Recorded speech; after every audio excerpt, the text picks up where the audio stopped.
야고보서 2장 10절에서 13절 말씀입니다. 누구든지 온 율법을 지키다가 그 하나를 범하면 모두 범한 자가 되나니 간음하지 말라 하시니가 또한 살인하지 말라 하셨은즉 내가 비록 간음하지 아니하여도 살인하면 율법을 범한 자가 되느니라. 너희는 자유의 율법대로 심판받을 자처럼 말도 하고 행하기도 하라. 긍휼을 행하지 아니하는 자에게는 긍휼 없는 심판이 있으리라. 긍휼은 심판을 이기고 자랑하느니라. 아멘.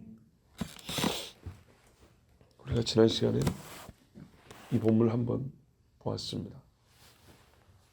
간략하게 다시 정리를 하면 율법은 주신 이가 한 분이기 때문에 그 중에 어떤 부분을 어긴다 하면 그 주신 이, 지켜야 할 이 나 사이에 어김이 있는 겁니다. 불순종이 있는 거라고요. 그것이면 끝나는 것이지 하나를 어겼다, 100개를 어겼다, 어김의 양의 문제가 아니고 순종했느냐, 불순종했느냐 이 존재의 문제가 더 중요하다는 얘기입니다. 율법 전체가 한 덩어리의 법입니다. 한 하나님이 주신 법입니다. 말하자면 이 부분은 좀 약한 부분이 있고 이 부분은 더 중요한 율법이고 이런 게 아니고 하나의 법입니다. 율법, 한 법, 한 하나님이 전체로서 이게 내 뜻이야 라고 주어진 겁니다. 그렇기 때문에 그 중에 성적인 문제가 됐던 사람을 상해하는 문제가 됐던 긍휼을 행하지 않는 문제가 됐던 뭐든지 간에 하나를 어기면 이 율법 자체에 흠이 생기는 겁니다. 그것으로 말미암아 이 사람은 율법을 범한 자 이렇게 되는 겁니다. 사람을 100대를 때릴 건, 한 대를 때릴 건 때린 자 이렇게 되는 거죠. 에덴 동산을 다 막 갈아 엎었건 산업권 하나 따먹었건 이 땅을 더럽힌 자, 죄가 있는 땅이 되게 만든 사람.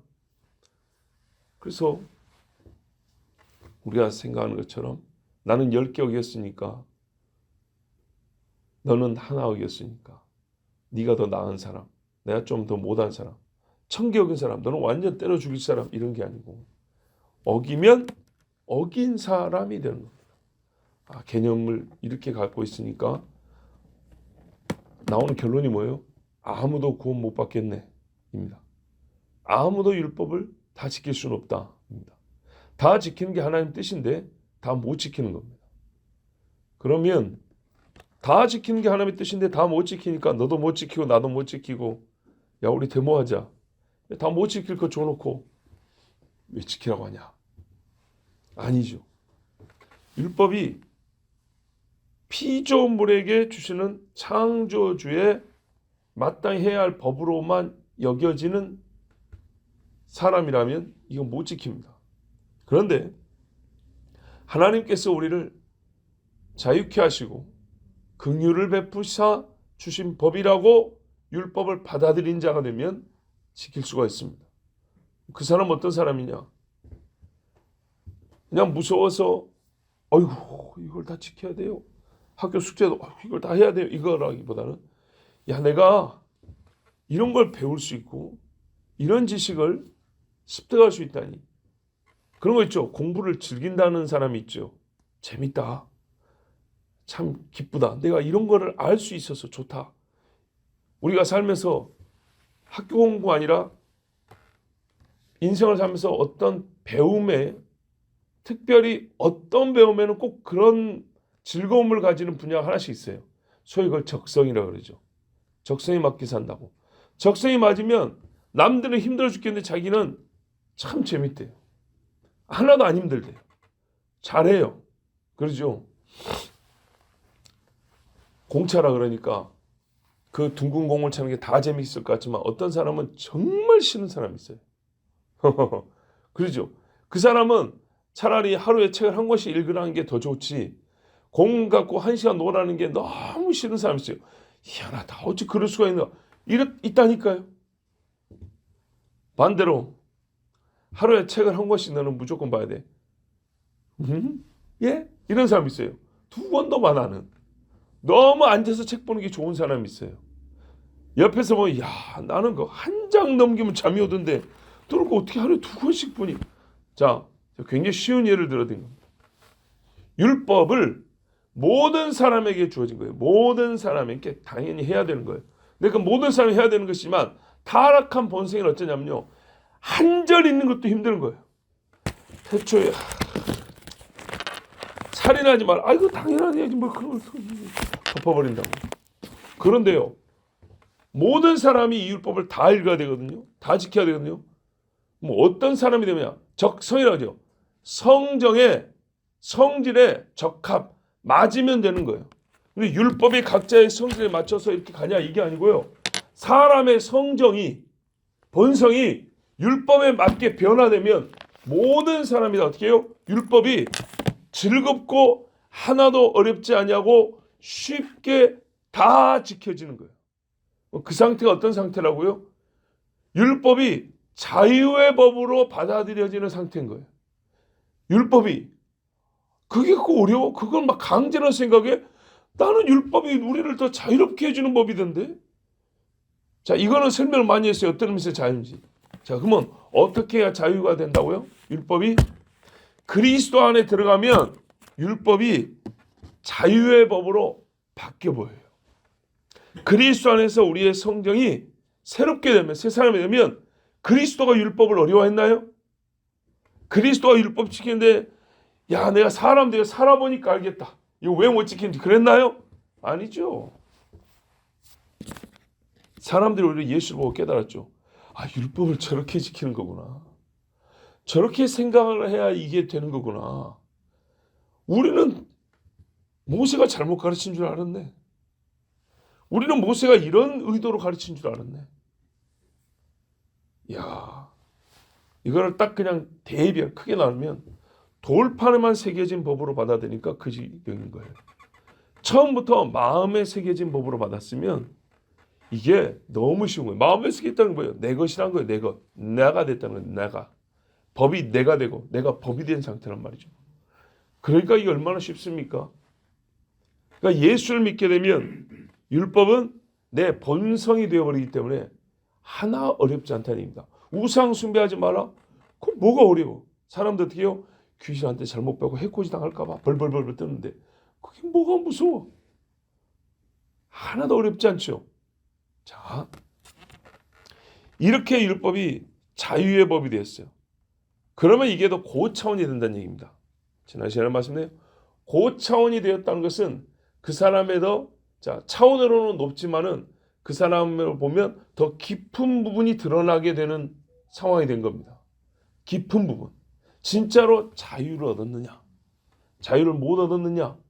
율법을 딱 지키는 걸 보면 진짜 자유를 얻어서 율법을 지키는 사람인가? 아니면 아직도 자유를 모르지만 자유로운 척하고 지키는 사람인가? 이게 대번에 드러난다는 얘기예요. 이제 율법 규정 정도는 나를 자유롭게 하는 하나님의 법이다. 나를 보호하는 이 땅에서 죄와 사망에서부터 나를 분리시키고 이 거룩 안에서 나를 살게 하시고 하나님의 성품을 닮아서 살게 하는 그런 보호장치로서의 법이다. 여기까지 생각이 미친 사람들은요. 어떻게 해요? 이 율법을 제 마음대로 사는데도 율법이 당연히 준행되는 그런 삶이 된다고요. 예수를 제대로 믿으면 어떻게 됩니까?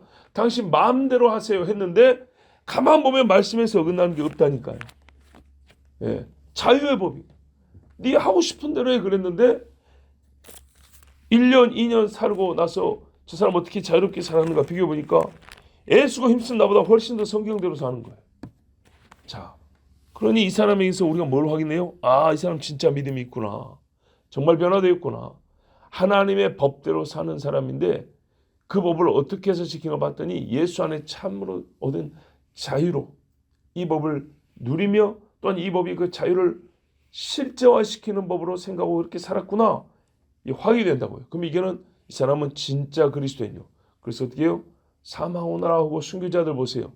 죽음 안에서 완전 자유를 얻잖아요. 이렇게 하나님의 사람으로 그 구원받은 표가 나타난다는 얘기입니다. 그런데요, 억지가 아니고 자유의 수준에까지 이르렀는데도 불구하고 긍휼을 행하지 아니한다. 이렇게 나왔어요. 어제 선교사님의 설교 중에 선한 사마리아인 이야기를 했죠. 제가 어제 새벽에 달란트, 1만 달란트 빚진 자였는데 탕감 받아가지고 자유를 얻은 자 얘기했어요. 그러면 그 자유를 얻은 사람 어떻게 100데나리온은 웃으면서 탕감을 해줘야 된다 그랬어요. 근데 그 100데나리온에 잡혀서 정말 자기가 얻은 그 자유를 행사하지 못하는 자는 어떻게 해요? 1만 달란트 탕감받을 자격을 박탈당해 버린다고요. 참으로 그 큰 용서를 받았다는 것에 대한 인식과 감사가 없는 인간이라고요. 잠깐 반짝 좋아하는 정도예요. 그런데 어제 우리 선교사님의 말씀을 다시 생각해 보니까 선한 사마리아인의 비유도 유사합니다. 긍휼을 행하지 아니하는 자에게는 긍휼 없는 심판이 있으리라. 딱 맞잖아요.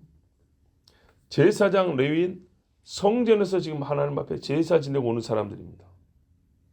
긍휼이라는 말을 붙일 수 있는 신은 하나님밖에 없습니다. 하나님께 가까이 있고 하나님의 율법을 행하고 가르치고 그리고 그 긍휼의 실제화가 제사를 통해서 나타납니다. 그리고 그 제사에서 너희는 용서를 받았느니라, 허물의 가림을 받았느니라 이렇게 선포한 사람이 제사장입니다. 잘했다고 그 제단에서 나오면 하나님이 고기, 기름, 포도주 11조 중에 일부 자기 몫을 받아가지고 한아름 챙겨가지고 집에 내려가는 중입니다. 성전에서 나는 걸 먹으니까요. 얼마나 참 하나님께 큰 긍휼을 받았고 또 자기가 선포한 사람 아닙니까? 근데 내려오는 중에 긍휼이 필요한 사람에 대해서는 긍휼 행하지 아니하였습니다. 그래서 성경에 뭐라 그래요? 야고보서에 나오지만은 3장 1절에 내 형제들아 너희는 선생된 우리가 더 큰 심판을 받을 줄 알고 선생이 많이 되지 말라 그랬어요. 뭐 유대인의 그 종교 지도자들은 다 선생이었어요. 어느 정도 선생이라는 자부심이 있었냐? 우리는 모세와 같다 그랬어요. 그래서 모세의 자리에 앉았다. 회당에 가면 자리가 하나 있어요. 모세의 자리입니다. 거기에 앉아가지고 그 사람들이 율법을 모세처럼 가르치는 권위가 있다고 말합니다. 거기 딱 차지한 사람들이 있어요. 그런데 그렇게 가르쳤는데 실제로 본인들에게는 하나님의 말씀에 해당 사항, 그러니까 뭡니까? 삶의 이 말씀을 어떻게 살아야 되는지에 대해서는 전혀 증거가 나타나지 않았습니다. 그러니까 그 사람들은 어떤 심판을 받습니까? 긍휼을 행하지 아니한 만큼 심판을 받죠. 다시 정리하면 율법을 창조주 앞에서 피조물로서 지켜야 되는 피조성을 가진 우리가 지켜야 되는 법 수준이 아니라 죄인이니까 어쩔 수 없이 지키는 정도가 아니라 죄인이 용서를 받은 다음에 용서받은 죄인이 용서해준 하나님과의 화목한 삶의 법으로 삶을 지키는 누리는 방식으로서까지 율법을 깨닫게 되었어요. 그 정도까지 이른 사람인데 그 자유의 법의 성질에 딱 맞음이 뭐냐면 긍휼이라는 거예요. 긍휼. 근데 그 긍휼이라는 것이 나타나지 아니한다. 하나님께서 우리 죄인들을 용서하고 구원하시는 자유케 하시는 법이 율법이란 말이죠. 그 안에 하나님의 긍휼이라는 하나님의 마음이 들어있단 말이죠. 그런데 실제로 긍휼하심을 받고 죄에서 자유를 받은 우리가 우리에게 율법을 주신 하나님의 가장 본질적인 마음이 나에게 적용이 됐고 내가 그걸 받았다고 하는 사람이 하나님의 법에 나타난 가장 본질적인 그 성질이 전혀 나타나게 살지 아니한다 할 때는 어떻게 되냐면요. 그냥 지키란 걸 안 지키는 정도의 죄가 아니고요. 하나님을 속임의 죄가 추가되는 겁니다. 속임, 거짓말. 참 어려운 거 아닌데 형제 어렵게 들린가요? 괜찮은 게 지금 그래서 내가 지금 계속 말을 반복하는 거예요. 이게 괜찮은 것이 아니라 이래야 되는데 본인의 얼굴에 지금 뭔가 애매하게 걸리는 거예요. 자,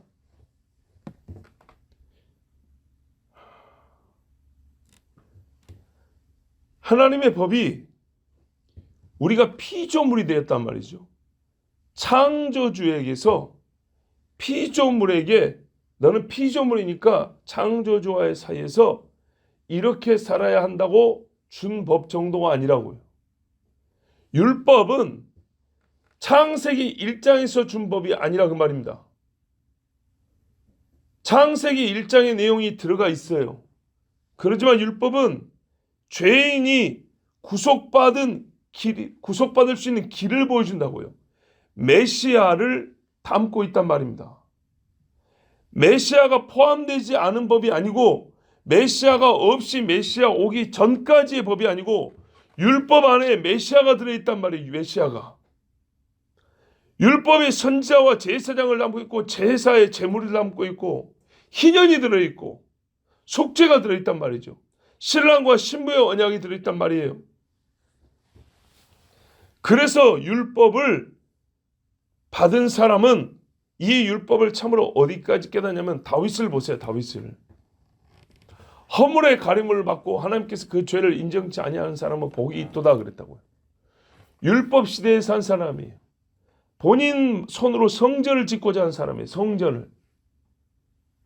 우리 몸이 성전이란 말, 이 개념까지는 아직 몰랐지만 눈에 보이는 성전을 짓고자 한 사람인데 이 다윗이 꿈꾼 것은 메시아의 나라였단 말이죠. 하나님께 약속한 게 이거였어요. 근데 메시아의 나라인데 왜 그러면 성전 지어? 성전 짓지 말고 처음부터 이 성전이 필요 없다. 다 그냥 하나님 앞에 와서 무릎 꿇고 회개하면 돼. 그러면 되지.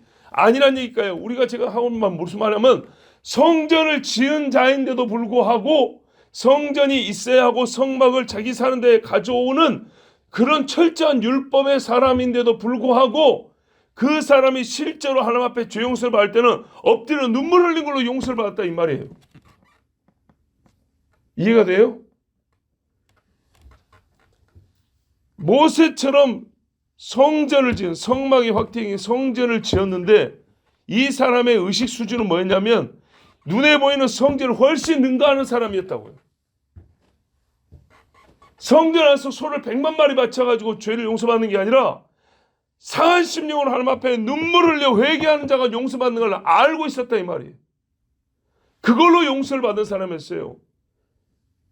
무슨 말인지 아시겠어요? 이 성전을 짓는다는 것은 이미 하나님 앞에 회개하고 눈물로 용서를 받는 이 의식 수준에서 이미 그 이후에 성전 이후에 메시아 시대를 보는 알고 있는 수준에서 성전을 즐거이 지은 거예요. 여기에 물질을 바친 거예요. 성전 이상의 믿음을 갖고 있고 성전 이상의 하나님의 긍휼의 그 마음을 이미 알고 있는 사람이라고요. 복음을 알고 있는 사람이라고 복음을. 그래서 로마서 4장에 복음의 실제로 아브라함과 다윗을 예를 들었단 말입니다. 복음의 실체를 알고 있는데도 불구하고 아브라함은 율법 사람들의 조상이 되었고 다윗은 율법을 지키는 사람이었다고요. 원수는 죽이는 게 맞는 거예요. 무고한 사람 제사장을 죽였으니까 살인자는 내 제단에서 끌어 죽여버리라고 그랬어요. 사울이 제사장을 85명을 죽였어요. 무고한 제사장을 85명을. 그랬으면 사울은 사형이에요. 사형. 내가 하나님 말씀에 따라 하나님 보여주고 당신은 사형이다 하고 죽여도 하나님이 다윗에게 죄를 묻지 않아요. 그런데도 어떻게 해요? 그 이상의 마음을 가진 사람이 있다니까요. 그게 잘못이가 아니라 하나님이 이 사람을 심판하여 죽일 거다. 하나님께서 기름 부음 받은 자니까 하나님이 판단하시고 하나님이 죽일 거다. 내가 손대지 아니하겠다. 자기가 손대 죽여도 잘못이 아니에요. 아닌데도 불구하고 그게 율법이라니까요. 근데 그 이상의 삶을 사는 사람이랬다고요. 율법을 자유의 법으로 지키는 사람이라고요. 그러니까 하나님께서 하시리라 하고 자기는 손을 대지 아니했어요. 그 이상의 긍휼의 마음을 갖고 있는 사람이었어요. 율법 시대 사람이도 불구하고. 자, 그렇다면 우리가 이제 정말로 성령에 충만하여 하나님의 은혜 안에 사는 사람이었어요. 그러면 어떻게 살아야 되죠? 율법은 우리의 이 은혜를 보호하는, 우리가 이 은혜를 받은 사람으로 살아야 되는데, 그럼 어떻게 살아야 할지요 할 때 율법이 바로 그 은혜 받은 자의 삶을 보여주는 거야 하고 할 때, 그거 힘든데요 아니라, 그렇구나. 정말 생각해 보세요. 하나님께 은혜를 받은 사람이 어떻게 살아야지 할 때 살인하고 삽니까? 거짓말하고 삽니까? 음행하고 삽니까? 그러면 그게 자유를 누리는 건가요? 아니죠. 자유를 오히려 뺏기는 겁니다. 마귀한테 뺏긴다고 다시 죄와 사망으로 돌아가는 겁니다. 죄의 멍에를 다시 지는 겁니다. 그러니까 율법을 지키는데요, 겨우 지켜서 자유를 얻겠다는 게 아니라 얻은 자유를 실제화하는데, 얻은 자유를 현실화하는데 율법을 지키는 거예요. 그러면 이게 또 다른 의무가 되지 않습니까? 아니, 자유라니까. 우리가 이걸 맛보지 못해서 문제니까. 완전히 자유롭게 된 사람은 이 율법의 개념이 바뀐다고요. 율법에 대한 의식이 바뀐다고요. 우리 자유를 실제로 사는 길이구나. 이게 삶의 웨이, 길이라고. 길. 그렇게 생각이 바뀐 사람은 율법이 너무 즐거운 거예요. 그래서 강도 만난 자를 보면 이 선교사들의 말이 그 말이 아닐까요? 그대로 두고 갈 수가 없다고요. 너무 율법주의에 사로잡히지 마. 너무 그렇게 막 억지로. 아니라니까요. 마음이 불쌍히 여겨지는 마음이 생겨버리니까 못 가는 거라고요. 잘 보세요. 율법주의라는 거는, 자유가 없다는 거는 불쌍히 여기는 마음이 없는데 남의 눈이 있고 여기 규정에 너는 구제하라 했기 때문에 못 가고, 이거 좀 줘야 되는데 어떻게 하지? 내가 엄청 좋지. 이건데 불쌍히 여기는 하나님의 심정이 내 본성이 되어가지고 못 가는 거라니까요. 거기 못 떠난다니까요. 이것에 의해서 하나님의 법이 지켜지는 거예요. 하나님의 성정을 닮아 신의 거룩한 성품을 담게 하기 위함이라 베드로가 말한 것처럼 그렇게 되어서 못 떠나서 행위를 해요. 그 행위가 율법에 딱 맞는 행위가 된다고요. 본성적 변화. 남들은 억지가 되는데 이 사람은요, 자유로운 거예요. 자유롭다는 것이 항상 무슨 말입니까?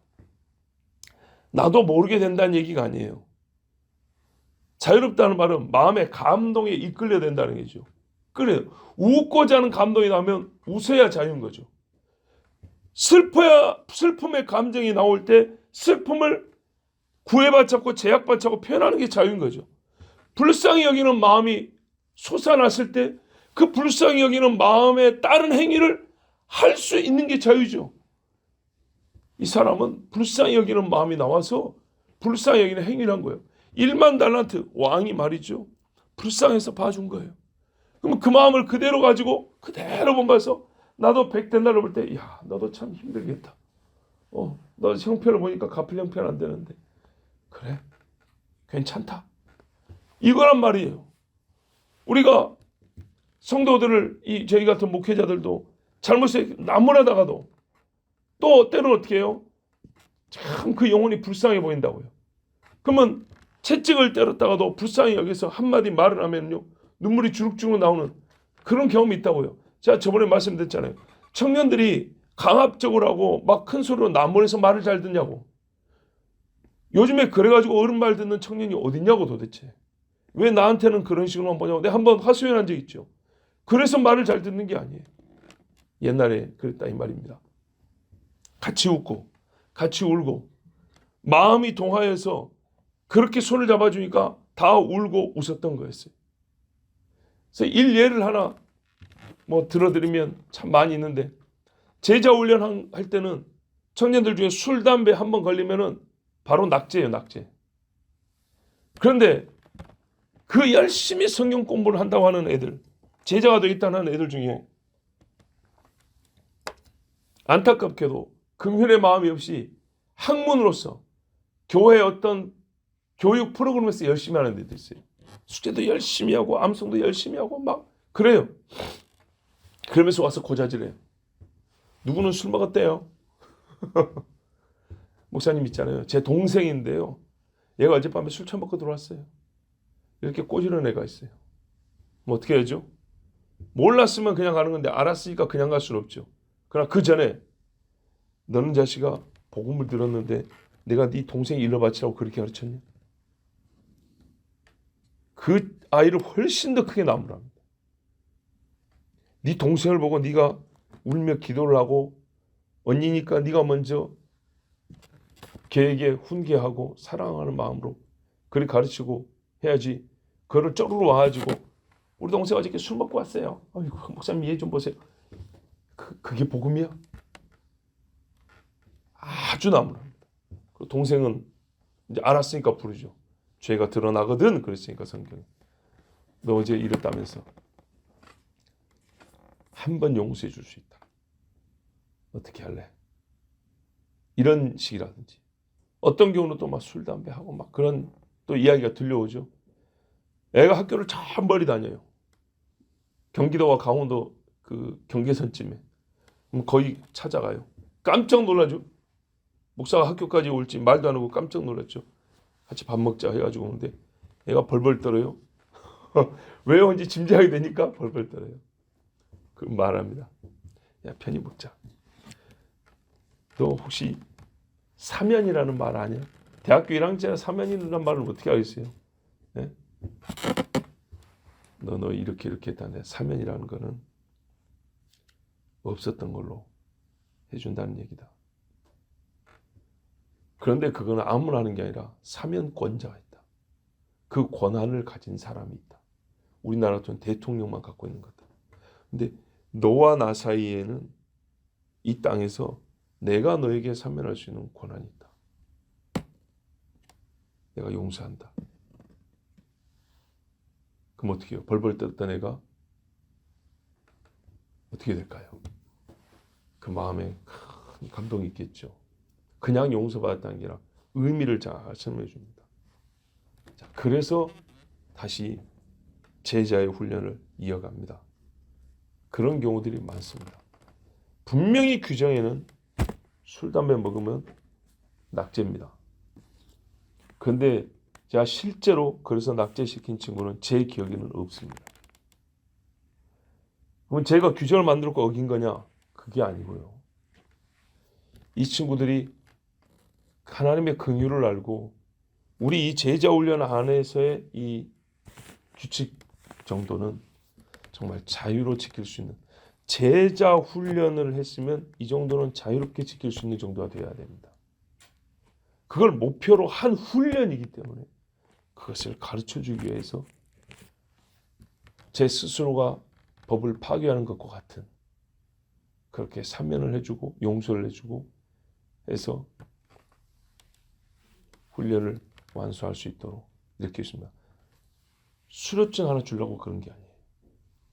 네가 지금 훈련하고 있는 이것이 무엇인지, 우리가 누구를 본받고자 하는 것인지, 우리가 뭘 배우는 것인지를 실제로 알게 하려고 하는 것이었어요. 그렇기 때문에 이렇게 긍휼을 입은 사람이 긍휼을 행하지 아니할 때는 어떻게 됩니까? 그는 거짓말하는 자가 된다고요. 우리가 어제 그랬잖아요. 며칠 전에 율법을 지키면 상을 받는다, 복을 받는다 말씀이 있었어요. 율법을 지키면 복을 받는다. 왜 그렇죠? 법 자체가 하나님의 말씀이고 하나님의 뜻이기 때문에 그 자체가 자연스럽게 좋은 열매를 맺게 돼 있어요. 법 자체가 명령이고요. 명령은 행위를 하라는 얘기고요. 그 행위에 따른 결과가 법 안에 들어 있어요. 법 안에 아주 다시 보세요. 학교 공부를 해요. 시험 성적을 잘 받게 돼 있어요. 그럼 본인이 기분 좋다고요. 선생님이 공부 열심히 해라 하는 말 자체가 하나의 명령인데 그 명령 안에 복이 내재되어 있다고요. 공부 열심히 하면 적어도 학생 입장에서는 시험 성적을 잡아서 기분이 좋고 다른 사람들이 어떻게 해요? 칭찬을 듣는다는 것. 또 학업의 성과를 내 것으로 만든다는 복이 공부 열심히 한 행위에 당연히 내재되어 있다고요. 그런데 거기에 더하여 뭘 줘요? 이렇게 해서 나는 좋은데 이런 결과를 얻었다고 학교에서 우등상을 또 별도로 줘요. 그렇죠. 그런 것처럼 하나님의 율법 자체가 뿌린 대로 거둔다는 내재된 원리를 갖고 있는 법이기 때문에 율법을 행하면 이 땅에서 좋은 것들을 거둬요. 그런데 이걸 순종했다고 하나님 나라의 상이 또 쌓여 있다고요. 이해가 되시죠? 순종 자체가 내재되어 있는 복을 갖고 있고 순종의 행위를 했다고 해서 하나님이 상을 준다고요. 이 땅에서 하나님 말씀을 들으면은 땅에서 거두는 것들이 많아요. 100배 거둔다고요. 그런데 이렇게 해서 하나님의 말씀을 순종하고 영광을 돌렸다고 하나님의 나라에 보이지 않는 곳에는 하나님의 창고에 상이 쌓여있다고 그랬다고요. 마찬가지로 하나님의 법을 긍휼의 법을 행하지 않으면 자유대로 살아가는데 그 안에 들어있는 우리가 뭡니까? 불순종을 했을 때 순종하지 아니하니까 아니한 결과를 얻게 돼 있죠. 순종하면 이것이라는 열매를 내재하여 갖고 있는 것처럼 불순종하면 이런 결과를 얻는다는 건 당연한 거예요. 근데 불순종했기 때문에 추가로 하나님이 행위를 안 했다는 것에 대하여 벌을 준다고요. 이해가 안 됩니까? 사울을 생각해 보세요. 하나님께 불순종했어요. 불순종. 그래서 어떻게 해요? 그 나라가 강해지지 못했어요. 항상 귀신에게 사로잡혀 살았어요. 불순종했기 때문에 하나님이 쳐서 죽여버렸어요. 그 사는 동안에도 불순종의 열매를 먹고 사는데 이 행위가 쌓이니까 하나님이 그 사람을 죽여버렸다고요. 나라를 아예 뺏어버렸다고요. 자, 긍휼을 가지게 되었다면 하나님 앞에 긍휼을 받았다면 이 사람은 어떻게 되냐면 긍휼을 행하지 아니함에 대한 하나님의 심판을 받게 되는데 이거는 무엇을 해라 그런데 안 했다 정도가 아니고요. 이미 내 형제라고 율법을 이상이 넘어가고 그리스도인이 됐다고 할 것 같으면 이 사람은 어떻게 되냐면 나는 그리스도를 만났습니다. 나는 긍휼을 입었습니다. 긍휼의 법이라고 알게 되었습니다. 까지 갔다면 그 사람은 율법을 억지로 지키거나 그냥 의무로 지키는 것이 아니라 내가 그리스도를 만난 증거로서 지키는 거기 때문에 그럼에도 불구하고 이 긍휼의 삶이 안 나타나면 단순 율법을 어긴 게 아니라 나가 예수를 아직 안 믿으면서 믿은 척했다는 거짓말이 추가되는 거라 이 말입니다. 우리가 이 수준에까지 올랐으면 이 밑에 있는 사람보다 똑같이 어떤 일하도 이 사람은 저급한 수준에서 이 행위를 하지만 위에 있는 사람은 이 위의 수준에서 이 똑같은 행위를 하는데 실제로 보니까 여기 있는 사람보다 더 못한 사람이었다는 거죠. 그래서 이 사람은 이만큼의 행위, 즉 긍휼이라는 것이 그걸 아는 사람이기 때문에 나타나는 이 긍휼이라는 것이 거짓말이기 때문에 요만큼의 분량만큼은 어떻게 해요? 하나님을 속인 죄로서 더 큰 벌을 받는 거예요. 야, 이 쉬운 법을 제 자신도 설계하기 굉장히 어려운데요. 자, 정리를 해드릴게요. 마태복음 6장 12절, 14절, 15절 보면 우리가 우리에게 죄 지은 자를 사하여 준 것 같이 우리 죄를 사하여 주옵시고 이랬어요. 논리가 내가 남을 용서하지 않으면 하나님이 용서 안 하냐. 그러니까 하나님 앞에 용서받으려면 먼저 용서하고 와라. 그 말이 아니에요. 네가 용서를 받았다면 다른 사람을 용서해야 된다는 얘기예요. 근데 용서를 안 했다면 안 하버리면 어떻게 되냐? 이 사람의 용서는 헛것이라 이 말입니다. 달란트 비유 그것처럼. 근데 이 부분을 주님이 가르쳐 주신 기도가 끝난 다음에 한 번 더 가르쳐 줍니다. 얼마나 중요한지. 너희가 사람의 잘못을 용서하면 너희 하늘 아버지께서도 너희 잘못을 용서하시려니와 너희가 사람의 잘못을 용서하지 아니하면 너희 아버지께서도 너희 잘못을 용서하지 아니하시리라. 자, 1만 달란트 용서받았죠? 용서하고 왔으니까 용서해 준 게 아니에요. 용서를 받았어요. 근데 내가 용서할 줄을 모르잖아요. 그러면 이게 어떻게 해요? 취소가 돼버린다고요. 이거 받은 거 아니라 이 말입니다. 우리 영적 원리에서 그래요. 하나님 앞에 죄수함 받았습니다. 죄수할 줄 모르죠. 용서할 줄 모르죠. 그러면 사실은 원래는 가장 깊은 데서는 이 사람은 이 용서를 받은 적이 없는 사람이에요. 근본적으로 받은 적이 없는 사람. 이런 의미에서 어떻게 해요? 너희가 너희에게 죄진 사람을 용서하지 않으면 너희 천국에서 용서하지 아니라 이렇게 되는 거예요. 우리가 예수 보혈로 구원받는 것이 아니라 우리가 남을 용서한 것이 쌓이고 쌓여서 그것이 공로화돼서 구원받고 용서받는 게 아니라고요. 하나님 앞에 먼저 용서를 받는데 이게 진짜라면 용서의 증거가 나타나는데 용서의 증거가 안 나타나면 어떻게 해요? 너는 용서 아니야. 이렇게 간다고요. 그래서 우리 삶에서 어떻게 용서 받았으니까 용서가 계속 나타난다 이 말입니다. 근데 이게 어렵냐? 아니요. 자유롭게 왜? 내 더 큰 용서를 받았으니까. 근데 이게 억지로 된다. 아니면 이게 나타나지 않는다. 그러면 이 사람은 이 용서가 취소, 부지하는 거예요. 부지하는 거. 이거를 용어를 바꾸니까 어떻게 해요? 긍휼을 베풀지 못한 자에게는 긍휼 없는 심판이 있으라는 거예요. 그동안에 어떻게 해요? 이 용서를 받았고 긍휼을 받은 처럼 거짓말 했더니 거짓말.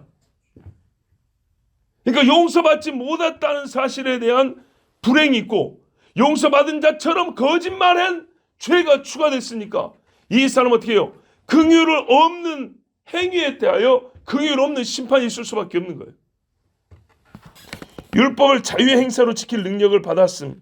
우리 계속 말씀했어요.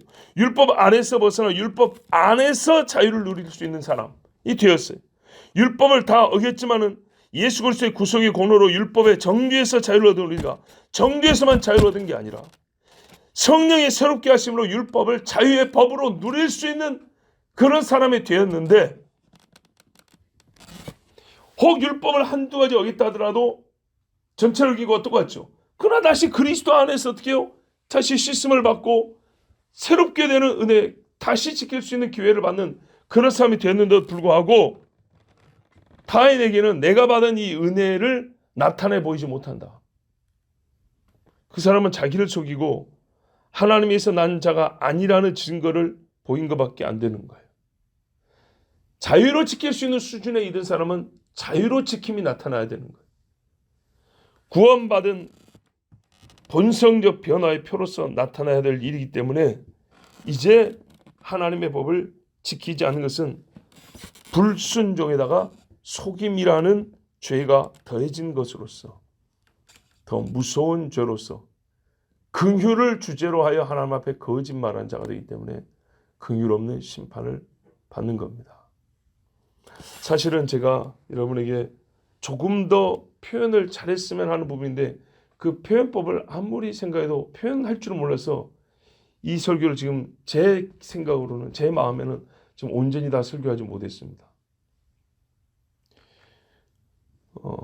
자유의 율법대로 심판받을 자처럼 이 부분을 사실은 제 자신이 지금 불만족스럽게 설교를 제대로 못했습니다. 여러분 이틀 동안 거의 같은 말을 2번 반복했지만 이걸로도 지금 설명이 안 되는 부분이 있습니다. 그건 제가 부족해서 설교를 다 못한 것이지만 여러분 그럼에도 불구하고 이틀에 걸쳐서 들은 이 말씀을 기억하시고 우리는 이제 자유의 법을 가지고요 긍휼을 행하는 사람이 되었고 그것은 우리가 하나님 앞에 무엇을 받았는지 표가 됩니다. 이 긍휼은 심판을 이기고 자랑하느니라 기뻐한다 그랬어요. 하나님께서 심판받을 자에게 긍휼을 행하심으로 하나님이 기뻐하셨어요. 우리가 이 하나님의 긍휼의 법을 이제 자유로 지키는 율법에 대한 인식이 완전히 바뀌어서 그리스도 안에서 새롭게 되어 긍휼을 행하며 사는 사람은요. 하나님 그랬어요. 두려움은 심판을 한다 그랬죠. 두려움 없이 하나님의 법을 지키되 두려움이 아니라 자유로 기쁨으로 자유가 내 마음대로 지키고 싶으면 지킨다 이게 아니고요. 본성적인 변화에 의해서 지킨다는 얘기입니다. 그렇게 지킨 사람은 하나님 앞에 심판에 대한 두려움을 갖지 아니하고 오히려 그날을 기다리는 자가 됩니다. 기도하겠습니다. 하나님 감사합니다. 많이 부족한 죄인이 주의 말씀 힘을 주고 참 많은 시간 말을 했지만 아직도 다 온전히 전하지 못한 이 무언가 이 부족한 마음을 지울 수가 없습니다. 그러나 그 부족함은 주께서 채워주시고 또 언젠가 다시 더 깊은 깨달음과 더 합당한 언어를 주시면 다시 한번 전할 수 있는 기회가 있으리라 기대하고 오늘 이렇게 마칩니다. 좋으신 아버지 하나님, 하나님의 법이 우리에게 자유입니다. 아버지가 우리에게 그 법에 의하여 긍휼을 베푸셨습니다. 우리도 이제 그 법으로 긍휼의 삶을 삽니다.